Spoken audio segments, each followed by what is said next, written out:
Welcome to the Elden Conspiracy, the channel where I do unhinged lore speculation about the story of Elden Ring.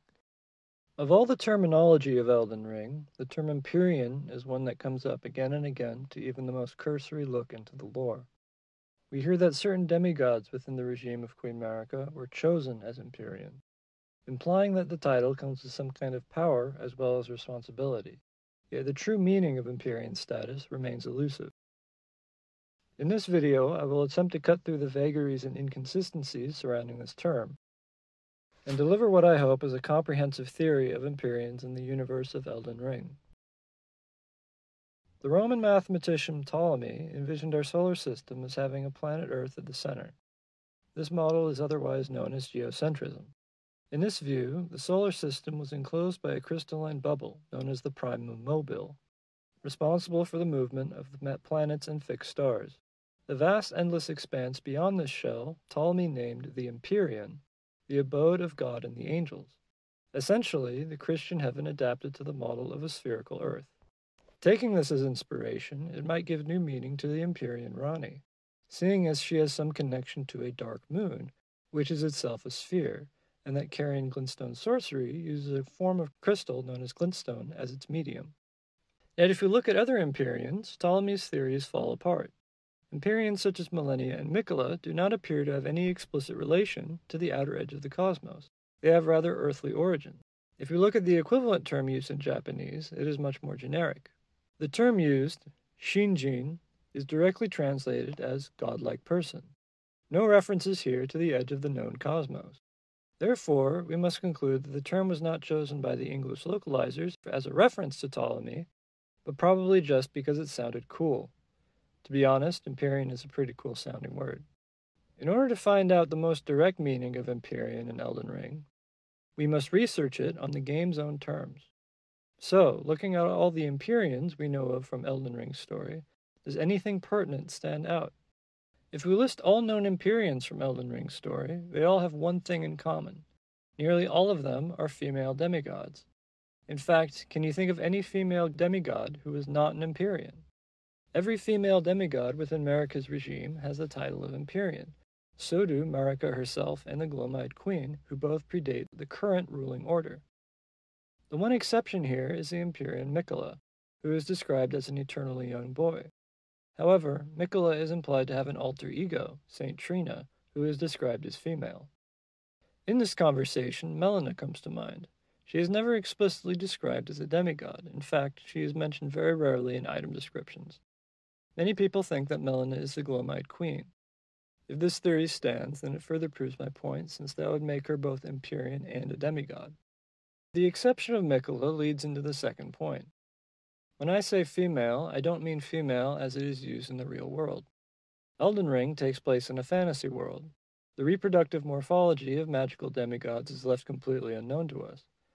In this sense, the femaleness of Empyreans is a metaphor for the ability to give birth. Most Empyreans we know of have given birth or attempted to within the context of Elden Ring's story. First, we have Marika and her 5 demigod children. The Golden Line, the nobility of the lands between, are direct descendants of Queen Marika and Lord Godfrey.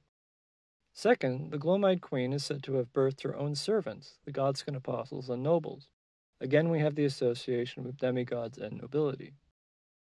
Third, the Empyrean Millennia birthed clones of herself, her daughters, after she bloomed in her fight with Radahn. Fourth, the Empyrean Mikola has turned himself into a cocoon. Around Elfhale, you can find similar cocoons or eggs. Presumably, these were created by Mikola in his capacity as an Empyrean. While there are many theories about the true origin and purpose of these cocoons, it is clear this is a form of birth or rebirth. We also have the case of Mohg wanting to start a dynasty with the help of Mikola. This essentially means he is trying to sire a line of noble progeny with Mikola to carry his family name down the ages. Perhaps Mohg is trying to do this because he knows Mikola is an Empyrean and thus has this power. The only one who apparently has no children is Ranni, who is also the one Empyrean who decided to slay her own Empyrean flesh in defiance of the fate she was born into. It's likely she didn't want to birth new demigods for them to become the pawns of a new ruling regime. We can see why the Fingers as well as other characters want to control Empyreans. They have the power to birth a new generation of demigods. This gives new context to Ranni's words. to become the god of the coming age. Each of us was chosen by our own two fingers as a candidate to succeed Queen Marika, to become the new god of the coming age. Basically, to become the mother of the demigods to rule the coming age. But not all Empyreans are the same. Each of them has a connection to a different natural force from which they derive their power. This power is then passed down to the demigod children. These natural forces exist as semi-sentient spirits of nature, not necessarily gods. For example, Marika has a connection to the sacred tree, which became the Erd tree. She herself, as well as her children, have powers associated with trees, such as the ability to graft. Marika is also described as producing sap. The fate of Marika and that of the Erd tree are always intertwined. We also have the example of Renala. While not explicitly described as an Empyrean, her connection to the full moon produced powers which she passed down to her children, all of whom were accomplished sorcerers like her. The Glomite Queen had a connection to the black flame, the source of which is eternally up for debate.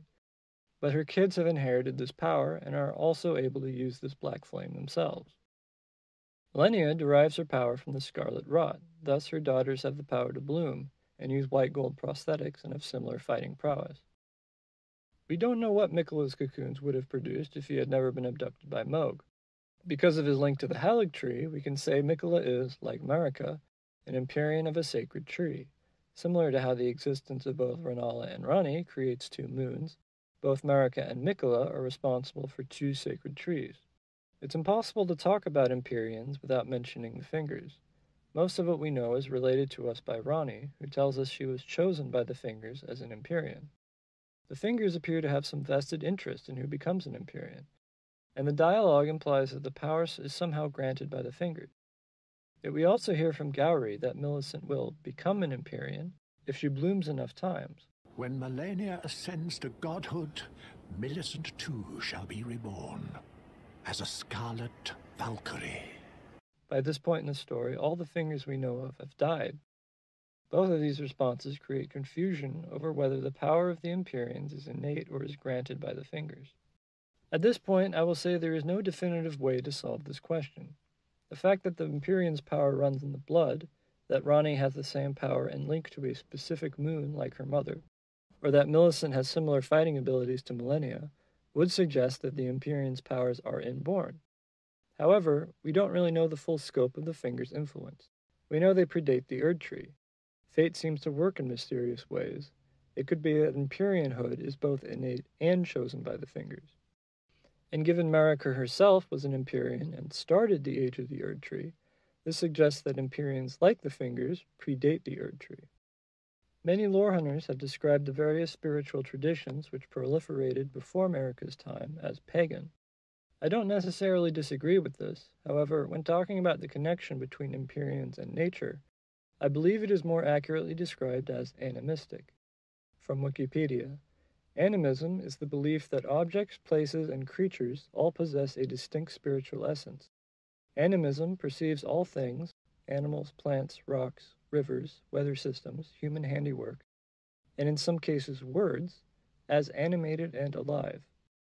Within an animistic worldview, there is no difference between people and things. All aspects of nature have agency and possess consciousness.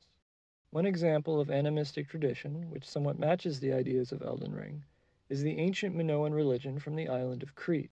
It featured a mother goddess in different aspects. As a snake, as a bird, as a tree, the moon, or the sun. Rituals would be overseen by a queen priestess. Oftentimes these depictions blurred the line between goddess and priestess, divinity and worshipper. In this way, Empyreans in Elden Ring act as a cross between the animistic shaman, that is, an intermediary between humanity and the forces of nature it depends on, and the queen priestess of ancient Minoan fertility cults. It is both a spiritual and leadership role. It is important to note that in Elden Ring, there is no separation between the spiritual leader and the legitimate ruler. Marika is both god and queen. In the Minoan cult, the head priestess would take a mortal man as king consort, a worthy mate to pass on her spiritual powers, just like in Elden Ring, where Empyrean marries a mortal lord, to form a triad union of Empyrean lord and spirit. All three Elden Lords we know of, Placidusax, Godfrey, and Radicon, are all identified as male. The offspring thus have traits of both parents, the Empyrean mother and the Lord Father. It is heavily implied that the title of Lord is given to those men who prove themselves through struggle or combat. In the ancient Minoan tradition, the double axe was considered a divine symbol of combat prowess and male virility. With regards to the loyal shadows who are given to Empyreans, Ronnie tells us that Empyreans are given loyal shadows by the fingers to act as guardian and caretaker. However, since we only see 2 Empyreans with loyal shadows in the whole game, we must conclude that receiving a shadow is not the rule for all Empyreans. We do not hear of Millennia, Miquella, or the Glowmite Queen ever having shadows. Perhaps they were not seen as fit to rule, or perhaps they were not recognized by the fingers, since the circumstances of Millennia and Miquella's birth were unique, that of them being born of a single god. On its face, it would appear that whether or not one receives a shadow depends a lot on one's royal status in times of peace. The fate of the Empyrean and the spirit they commune with are linked. For example, the Halig tree dies when Mohg abducts Miquella from his cocoon and violates him. Thus, both Miquella and the Halig tree became sick and wizened. What affects one affects the other. We can extrapolate from here to interpret other aspects of the lore. The Black Moon of Noxtella description talks about a black moon that was shattered. It is likely the shattering of the black moon coincided with the death of an Empyrean of the black moon. The myriad female statues in the Eternal Cities may indicate a queen priestess of the Nox, who was this Empyrean of the black moon. It may coincide also with the banishment of the Nox, and then what would happen if this guide of countless stars was no longer there to guide them? Similarly, we can talk about the absence of the true storm in Storm Hill. We are told in Stormhawk Dane's Ashes about a true storm, which once raged when the Old King ruled Stormvale. Perhaps the absence and weakness of the storm is related to the absence of an Empyrean of the ancient storm. Each new Empyrean that emerges has the potential to subvert the current age. This is why I believe the Fingers are so intent on influencing and manipulating them. As alleged envoys of the Greater Will, the Fingers act to maintain their concept of order within the Lands Between. This speaks to a conflict between the order the Fingers want to impose and the whims of fate which the Empyreans appear to be bound to. The practice of internalizing the Elden Ring within an Empyrean, as is the case with Marika, appears to be an exercise in control, almost as if they need an Empyrean to become a vessel in order for the Elden Ring to manifest fully. Since Marika was the Empyrean of the sacred tree, her transformation upon becoming the vessel of the Elden Ring also changed the tree. It became the Erd Tree, the locus of all life in the Lands Between. Though it is possible for the vessel of the Elden Ring to defy the Fingers, as we see with Marika and her shattering of the Elden Ring, the Fingers are not in total control, and must recruit the assistance of the Tarnished in order to install a new regime. Whatever the case, I hope this video has answered some questions, or at least inspired some heated debates about the lore. I'm eager to hear your thoughts in the comments. This has been the Elden Conspiracy, signing out.